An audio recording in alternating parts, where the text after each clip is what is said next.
욥기 28장을 읽으면서 우리는 욥의 신앙의 진수를 만나게 됩니다.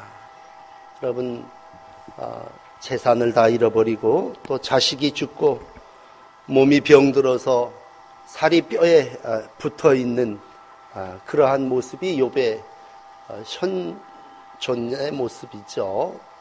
친구들이 찾아와서 이런저런 훈수를 하고 또 격려를 할 때 욥은 지난 시간에 자신의 결백을 분명히 주장합니다.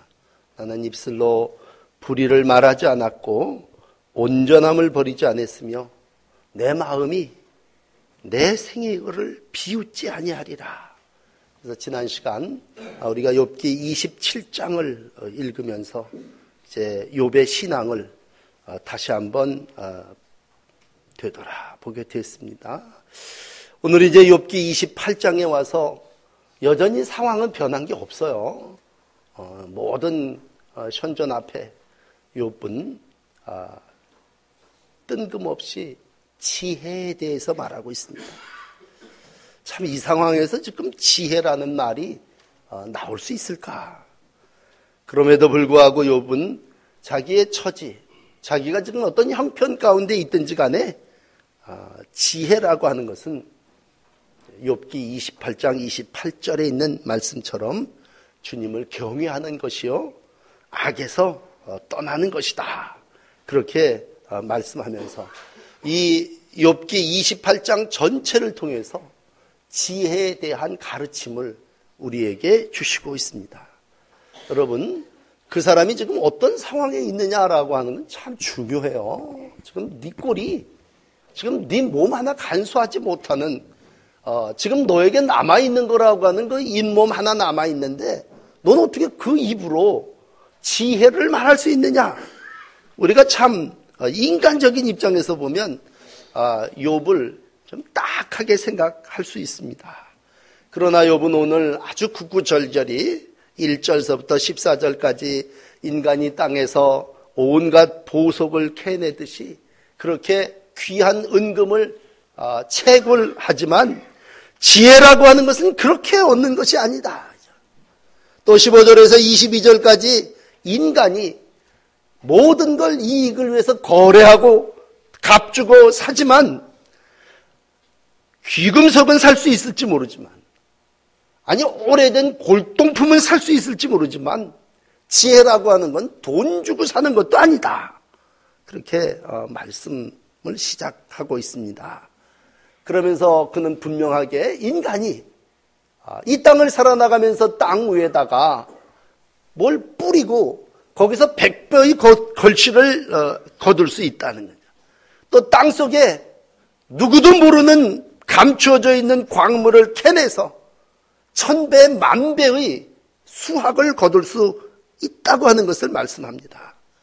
그러나 그렇게 땅에서 100배의 결실을 거두고 땅속 비밀한 데까지를 찾아가는 인간이라 할지라도 지혜는 심어서 거두는 게 아니고 땅 밑에 들어가서 찾아서 발견하는 것이 아니라고 하는 것을 말씀하고 있습니다.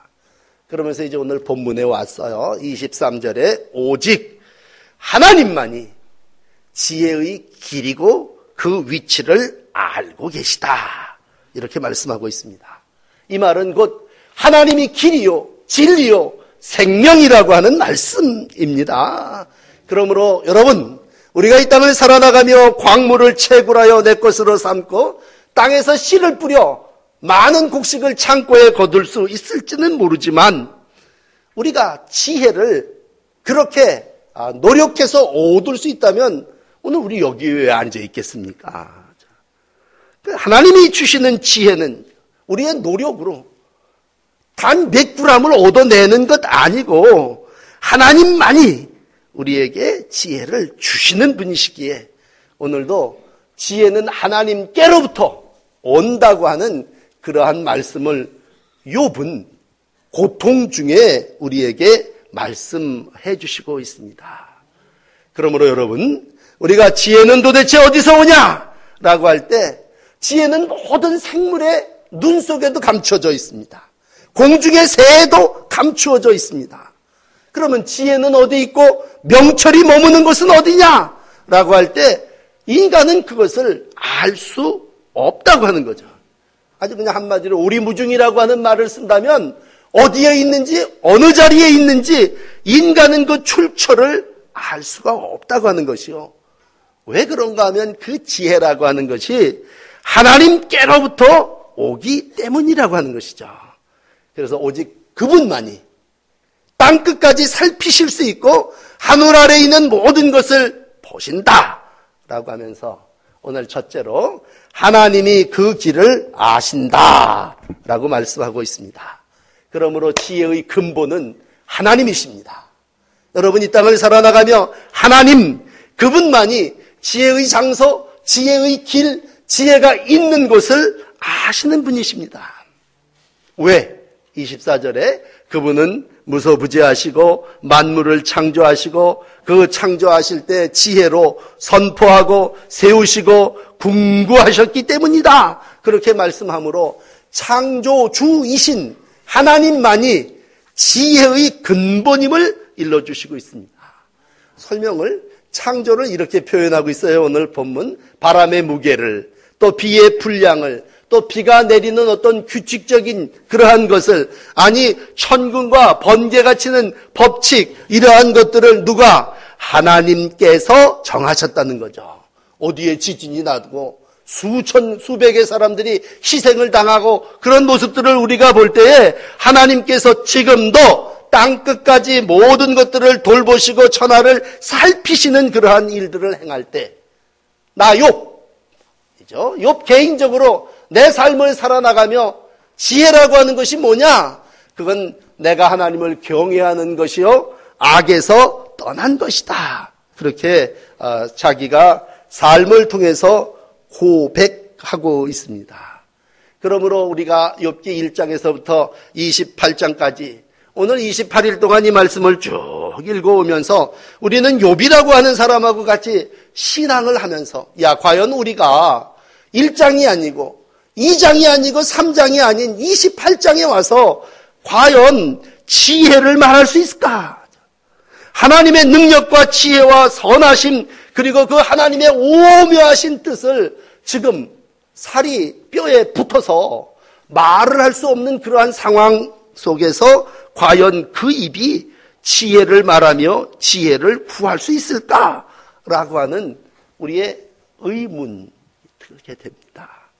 여러분 그럼에도 불구하고 오늘 욥이라는 사람은 이 본문을 통해서 하나님의 지혜에 대해서 말씀하고 있습니다.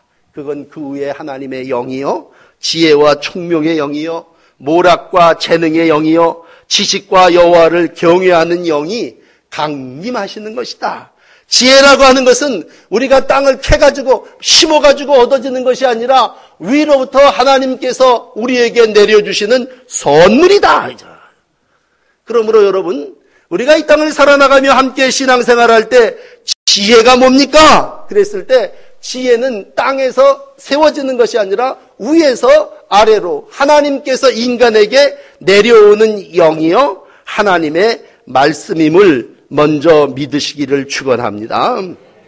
그래서 우리가 성경을 알고 또 성경은 능히 우리로 하여금 예수 그리스도 안에 있는 믿음으로 말미암아 구원에 이르는 지혜가 있게 한다. 그렇게 말씀하고 있습니다.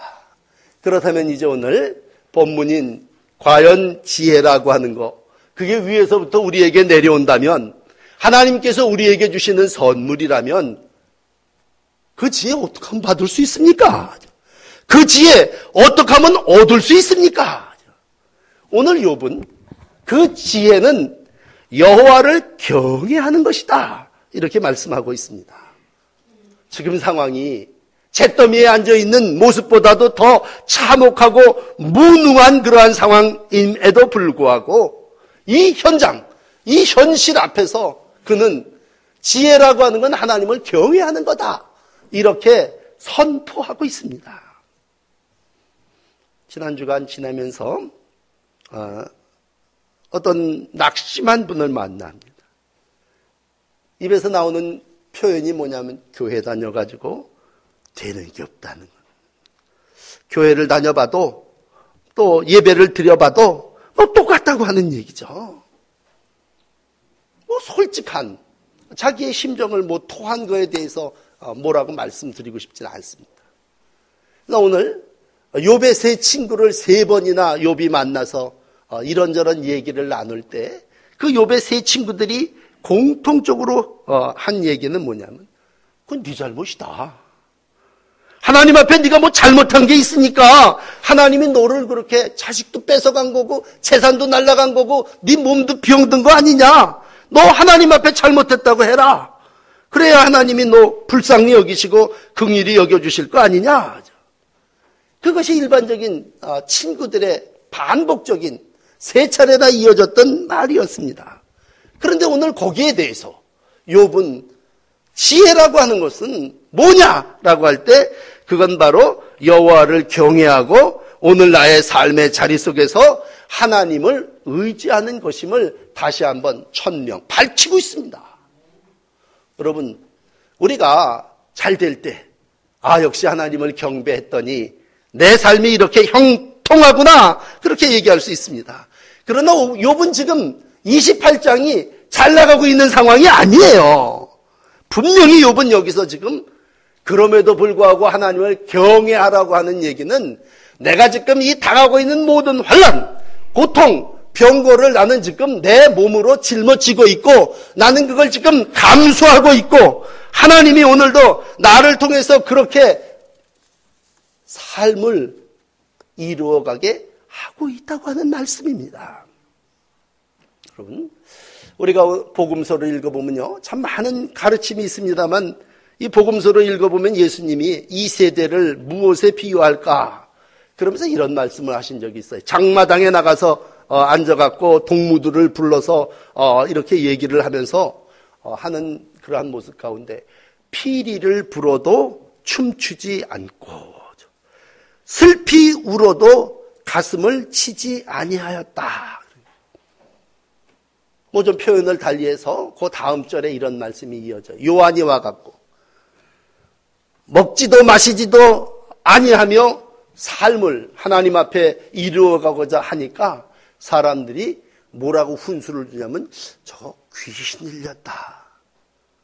뭐 예수님이 와갖고 또 먹고 마시고 탐하고 포도주를 즐기고 세리하고 죄인들하고 친구가 되니까 야, 저 사람은 뭐 이상한 사람 아니냐. 그렇게 예수님을 흉봤다 그런 얘기입니다. 이 말 끝에 마태복음 11장 19절에 이렇게 기록하고 있습니다. 이러하니 세리와 죄인의 친구로다 하니 지혜는 그 행한 일로 인하여 옳다함을 얻느니라. 그렇게 말씀하고 있습니다. 지혜가 하나님을 경외하는 것이라면 우리가 살면서 어떤 사람이 슬퍼해요. 그러면 나도 같이 좀 슬퍼해 줘야죠.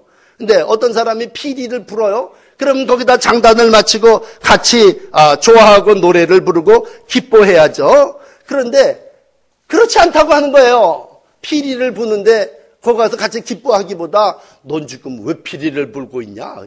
그리고 그 피리가 지금 그게 피리라고 불고 있는 거냐. 그리고 책망한다는 거죠. 같이 친구가 됐다면 공감하고 동참하고 그리고 동조해야 되는데 요한이 왔을 때 예수님이 왔을 때 행하는 일이라고 하는 건 뭐냐면 흉보고 비난하고 그리고 잘못됐다고 탓하는 거죠. 지혜는 그 사람이 행한 걸 보면 안다는 거 아닙니까? 결국 다시 처음으로 돌아와서 오늘 지혜가 뭡니까? 그랬을 때 욥은 고통 속에서 여호와를 경외하는 것이다. 그렇게 말합니다. 그 여호와를 경외한다는 얘기는 뭡니까? 여러분 평생을 예배하고 사시는데 하나님을 경외한다고 하는 게 뭡니까? 하나님의 다스림에 내가 순복하고 순종하고 나를 맡기는 것이다. 뭐 그렇게 답하면 아주 좋은 대답이죠.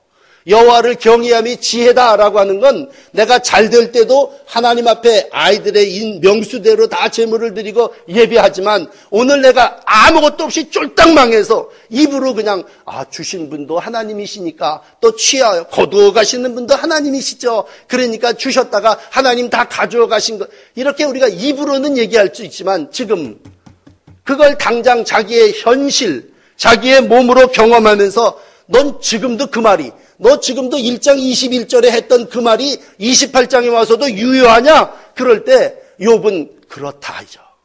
우리말로 얘기하면 아멘. 나는 1장에서나 28장에서나 여호와를 경외함이 지혜의 근본입니다. 이렇게 고백하고 있는 것입니다. 여러분, 그러므로 잘 나갈 때도 하나님이 다스리는 거고요. 다 빼앗아가서 아무것도 없을 때에도 우리는 하나님의 손에 있음을 믿습니다. 요즘 정치하는 분들을 이렇게 보면서 참 너무 모든 게 순간적으로 밝혀지지 않습니까? 옛날 정치하던 분들은 뭐라고 말을 해도 한 바퀴 휙 돌고 덮어버리라고 하면 덮어졌지만 이제는 그냥 펼쳐지면 이놈저놈 손 안에서 다 모든 게 그냥 그 자리 그 다음날 모든 게 다 밝혀집니다. 그럴 때 참 어느 때보다도 위로부터 내려오는 지혜가 필요한 때입니다. 정말 하나님을 경외하며 악에서 떠나는 것이 지혜라고 얘기를 했다면 정말 내 처지가 부할 때도 있겠죠. 사업을 해서 잘 나갈 때도 있겠죠. 그러나 그게 또 다 와르르 한순간에 무너지는 위기를 만날 때도 있죠. 그럴 때 혹시 여러분 가운데도 그런 분이 계시다면 오늘 이 말씀을 전하며 욥에게 좀 배우세요. 욥은 오늘 1장에서도 주신 자도 하나님이시고 거두어 가신 분도 하나님이시라고 고백했다면 오늘 28장에 와서도 똑같은 신앙을 잃지 않고 있습니다. 적어도 오늘 본문을 다 덮어버리고 한 가지만 얘기를 한다 할지라도요, 지혜가 뭐냐? 그건요, 변함이 없는 게 지혜입니다. 부할 때나 가난할 때나 하죠. 병들 때나 건강할 때나 내가 똑같이 하나님을 경외하는 사람이, 그 사람이 지혜로운 사람입니다. 오늘 이제 욥을 정리해드리면 그래요. 하나님께서 욥이 참 신앙생활을 잘했지 않습니까? 그러니까 사탄이 와서 하나님에게 시험하죠. 야, 사단, 너 내 종 욥을 주의하여 보았느냐? 그는 온전하고 정직하여 하나님을 경외하며 악에서 떠난 자다. 야, 사탄, 이 세상에 욥 같은 이런 사람은 없다. 온전하고 정직하여 하나님을 경외하며 악에서 떠난 자가 세상에 없느니라. 욥기 2장 3절이에요. 그랬더니 사탄이 얘기합니다. 하나님, 욥이 괜히 하나님을 경외하고 악에서 떠난 자입니까? 하나님이 그렇게 퍼줘서 복을 줬고 또 하나님이 모든 걸 소유하게 해줬지, 그가 뼈를 치고 살을 찢어버리면 욥도 하나님을 향하여 욕하지 않겠습니까? 사탄이 생각할 때 잘 될 때야 경외하지만 몸이 병들고 있는 거 다 뺏기고 자식이 열이 한순간에 한 집에서 다 무너져 죽으면 그라도 하나님을 향하여 욕하고 죽지 않을 거 아닙니까? 다 그럴 겁니다. 야, 하나님은 아니다. 너 한번 흔들어 봐라. 너 시험해 봐. 그 대신 욥의 생명만은 다치지 말고 어떤 시험이든지 욥에게 줘봐라.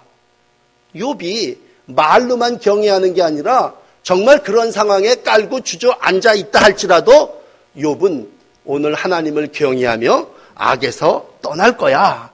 하나님은 욥을 아셨습니다. 그리고 시험하도록 허락하셨어요. 그런데 정말 신실한 욥이 시험과 시련 가운데서 어땠습니까? 사탄의 말을 따랐습니까? 하나님의 말을 따랐습니까? 오늘 본문을 읽으시면서 그는 아무것도 없는 잇몸만 나와 있는 상황 가운데도 지혜라고 하는 것은 여호와를 경외하는 것이고 그리고 악에서 떠나는 것이란다. 그렇게 고백하고 있고 자기의 온전함을 굳게 지켰습니다. 여러분, 우리는 이유 있는 고난은 받아요. 그리고 내가 잘못한 죄값은 치러요.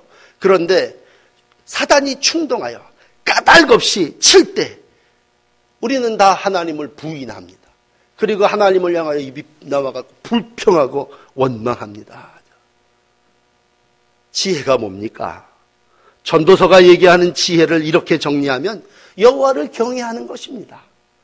전도서 12장 13절에 보면 일의 결국을 다 들었는데 하나님을 경외하고 그의 명령들을 지킬지어다. 이것이 인간의 본분이니라 말씀하고 있습니다.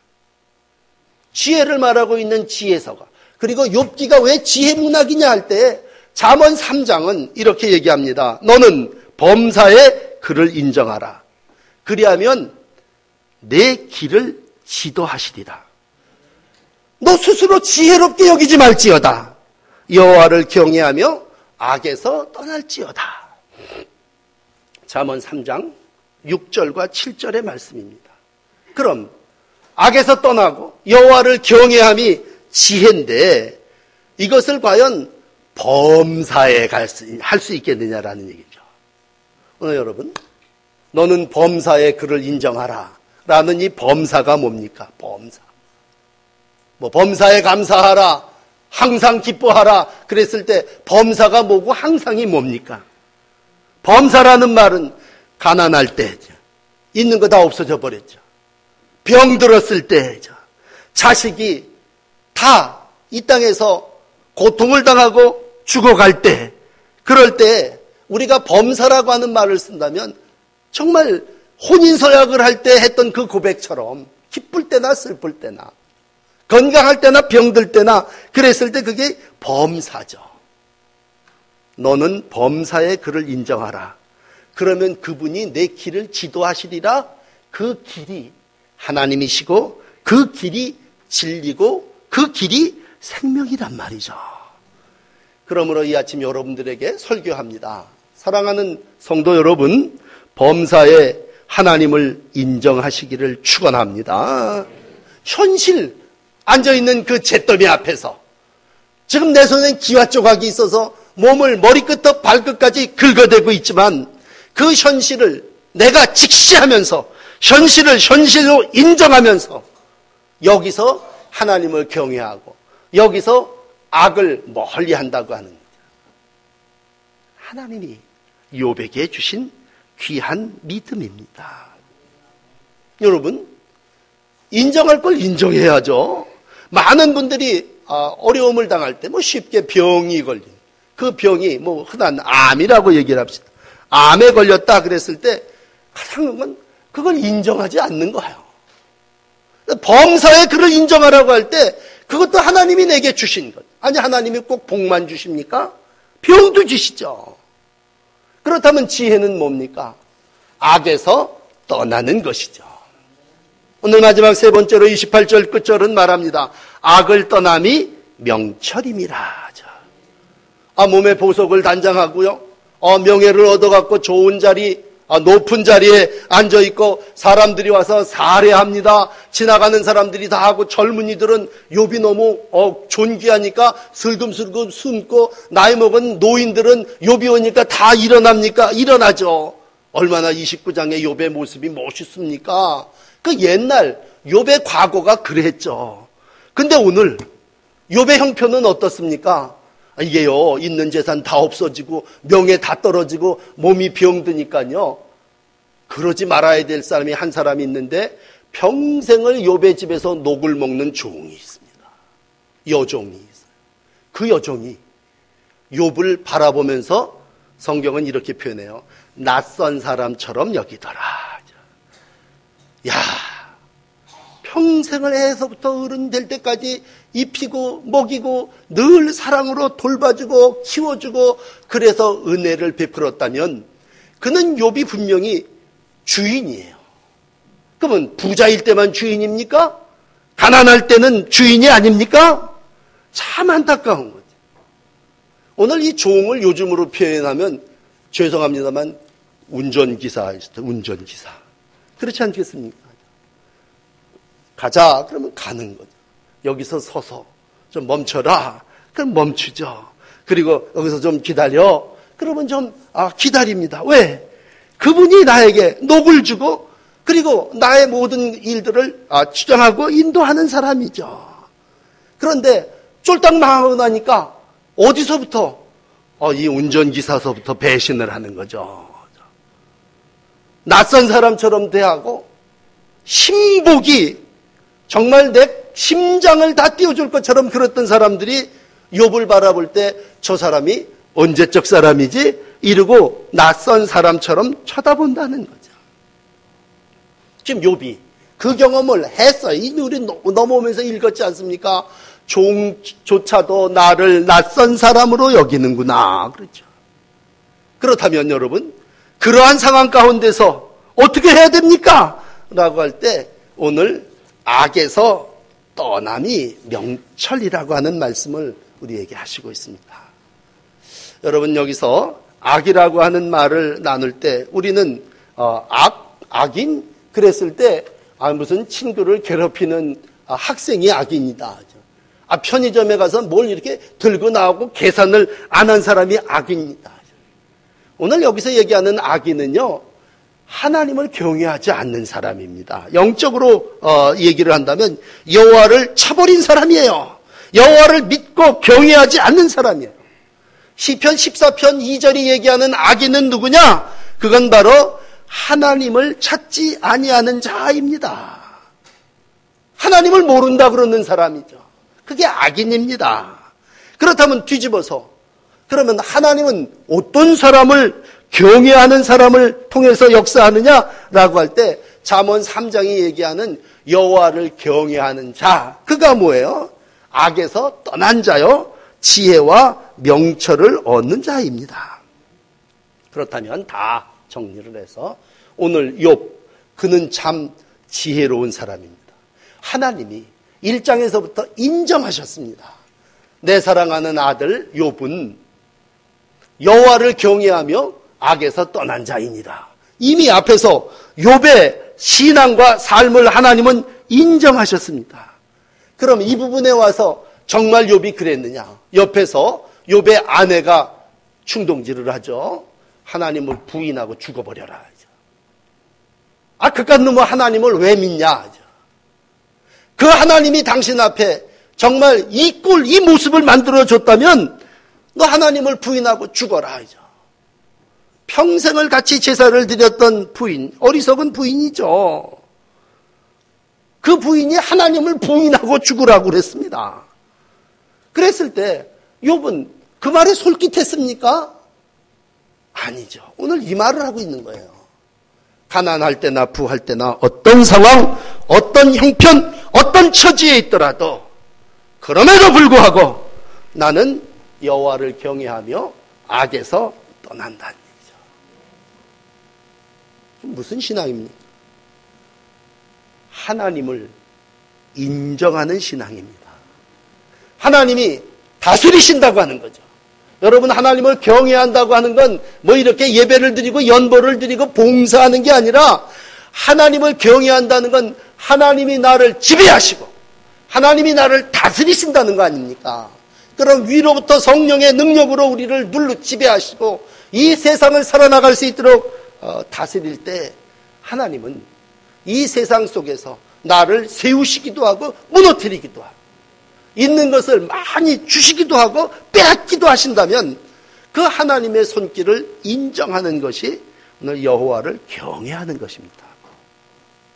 예수님 어떤 분이십니까?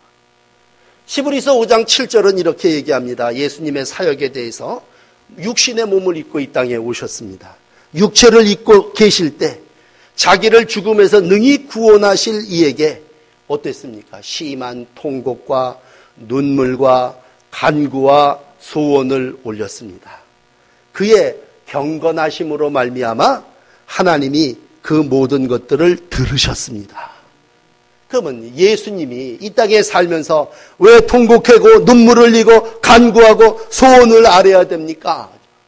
그건 하나님이 그 모든 것들을 경건하다고 얘기를 했다면 그는 이 땅에서 무슨 일을 만나든지 하나님을 경외하는 자의 삶을 살았습니다.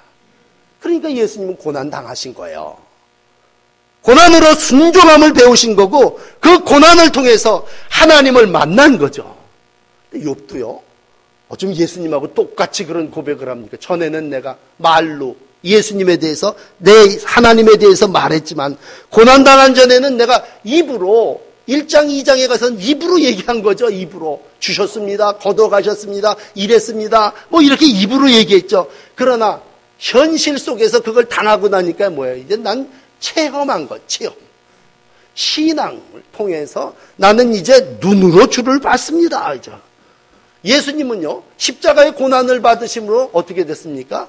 온전하게 되셨습니다.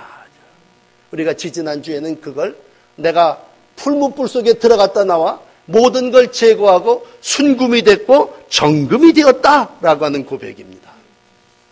그렇다면 어리석은 사람이 누굽니까? 하나님을 부인하는 사람이 어리석은 사람입니다. 믿었더니 되는 게 없어.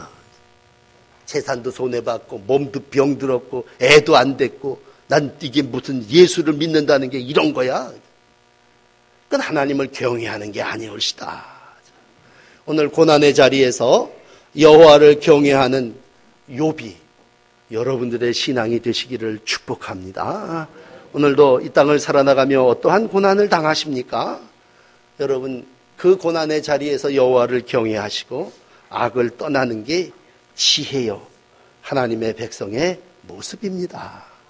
이 땅을 살아나가시는 동안 정말 기쁠 때도 하나님 앞에 감사하시고 경배하시고 예배하시지만 오늘 28장에 와서도 하나님을 경배하시고 하나님 앞에 예배함을 중단하지 마시고 악에서 떠나는 지혜와 명철의 사람들이 되시기를 바랍니다. 기도하겠습니다. 삶이